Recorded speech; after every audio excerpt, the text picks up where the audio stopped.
Berjumpa kembali dengan saya Heri Petani Indonesia. Pada kesempatan kali ini saya akan menyambung penyepraian yang kedua. Penyepraian yang pertama kemarin saya menggunakan fungisida Yosep, kemudian fungisida sistemiknya saya menggunakan Cabriotop, kemudian ada Vitaron SL, Cover VP, dan juga saya menggunakan Calbovit. Dan untuk penyepraian yang kedua ini sebaiknya dilakukan langsung teman-teman. Jadi misalnya 3 hari itu berturut-turut, tapi berhubung kemarin ada kendala, jadi selang 1 hari baru saya lakukan penyepraian kembali.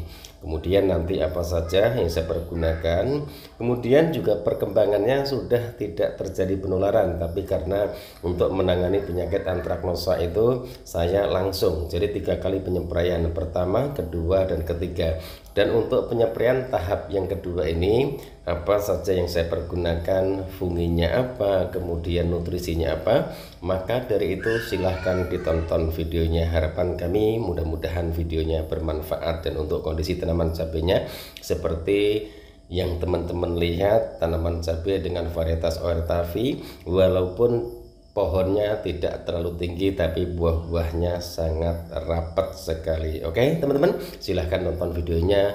Harapan kami mudah-mudahan videonya bermanfaat.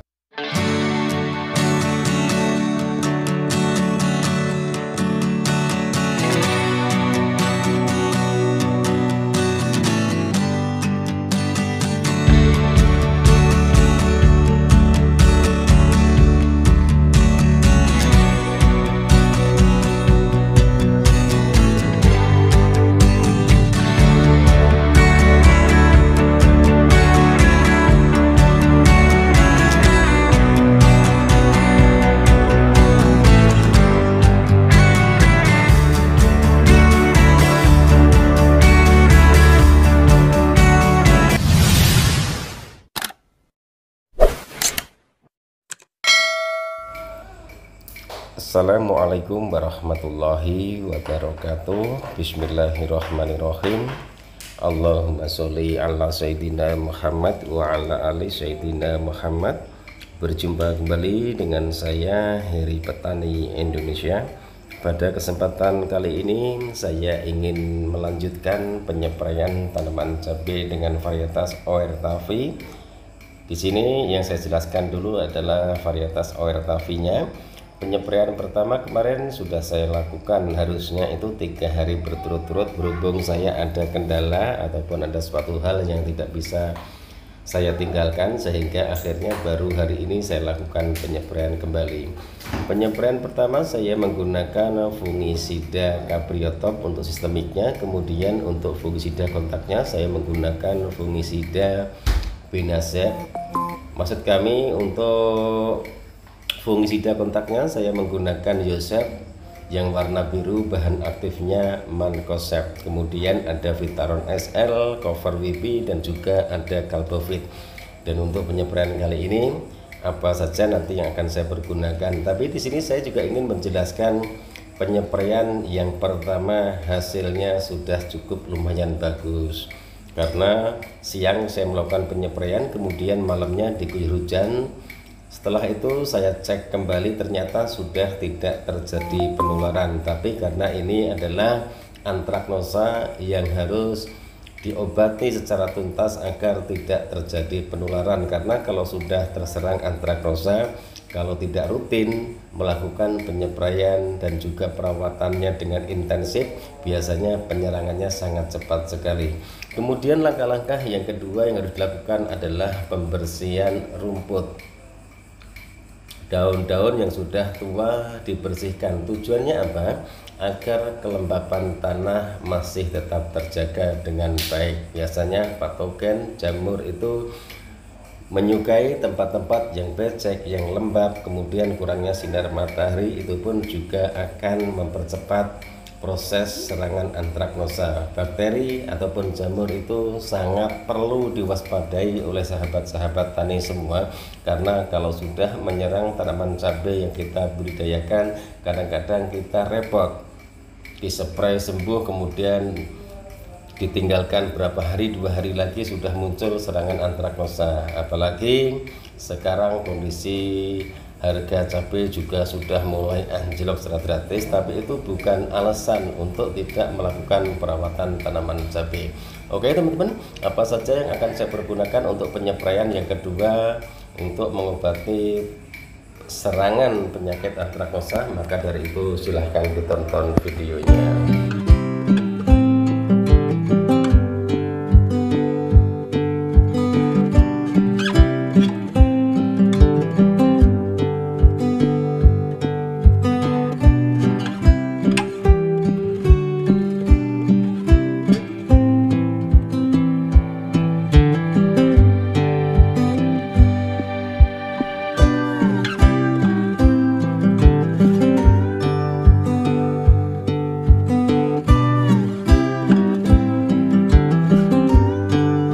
Ini teman-teman, untuk tahap yang kedua penyepraiannya fungisida kontaknya masih tetap saya menggunakan Binasep, kalsium, kemudian Vitaron SL masih sama, Cover WP masih sama. Nah sekarang yang beda adalah fungisida sistemiknya, saya menggunakan merek dagang Bendas. Ini bahan aktifnya Carbendazim 50% teman-teman. Jadi ini saya contohkan saja penyepraian menggunakan fungisida, mudah-mudahan tidak dikomplain. Tata cara saya seperti ini ya, silahkan saja kalau mau dikomplain. Dosisnya, Yosepnya fungisida kontak saya menggunakan 2 sendok makan untuk 16 liter air.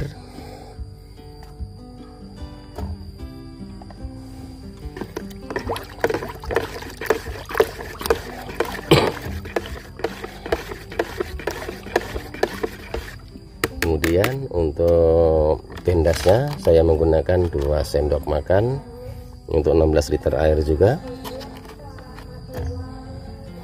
Ini soalnya bahaya sekali, ini musim penghujan teman-teman, jadi biasanya 1 sendok, tapi ini 2 sendok makan karena lahannya tergenangi air, kemudian juga masih hujan terus. Ini harus tuntas dalam waktu 4 hari, kalau tidak biasanya nanti akan merembet ke buah-buah yang lainnya. Kemudian Cover WP-nya 2 sendok makan tapi penuh teman-teman. Nah seperti ini, 2 sendok makan penuh.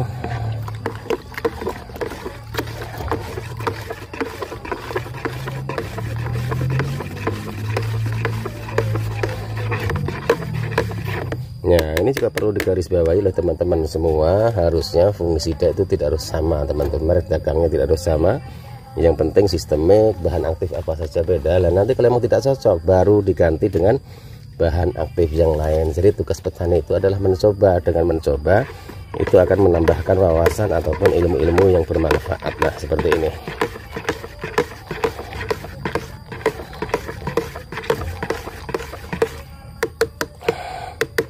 Kemudian untuk Vitaron SL masih tetap saya pergunakan. Nah, 1 tutup botol kemasan sudah cukup. Ya, mudah kok teman-teman, ini saja sudah cukup. Baru dilakukan penyepraiannya, silahkan ditonton videonya. Harapan kami mudah-mudahan videonya bermanfaat.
Penyepreian tanaman cabai ORTAVI sudah selesai saya lakukan penyepreian rutin. Usahakan berikanlah pelapis ataupun pelindung tanaman, yaitu dengan memberikan fungisida sistemik yang tadi sudah saya praktekkan, sudah saya lakukan penyepreiannya. Rollingannya dengan fungisida kontak, kemudian intinya sistemik kontak, kemudian pemberian kalsium ataupun kaliumnya juga harus diberikan total. Tujuannya agar imunitas tanaman tersebut masih tetap terjaga dengan baik. Buahnya rimbun, tanamannya sangat hijau sekali, pucuknya terus bermunculan, kemudian juga posisi buahnya ini hampir merata teman-teman, hampir sama. Posisi buahnya ini hampir sama, merata. Jadi tonase pemanenan pun juga lebih banyak. Tanaman cabai yang paling saya suka itu posisinya seperti ini, mudah melakukan penyepreiannya, kemudian juga buah-buahnya bisa kelihatan semua, otomatis meminimalisir serangan lalat buah. Karena tanaman cabai kalau buahnya itu ada yang di dalam kemudian tertutup oleh daun, otomatis sinar matahari semakin berkurang. Itu pun juga akan membuat tanaman cabai yang kita budidayakan itu sangat mudah sekali terkena serangan lalat buah, kemudian busuk buah, dan juga terjadi kerontokan. Makanya harapan kami mempunyai tanaman cabai itu seperti ini. Insya Allah hasil panennya melimpah, tanaman sehat, kemudian mempermudah untuk melakukan perawatan. Mungkin hanya ini yang bisa saya sampaikan dalam video saya kali ini. Mohon maaf jika ada salah-salah kata. Niat kami di sini hanya ingin berbagi pengalaman. Siapa tahu video-video yang saya bagikan bermanfaat.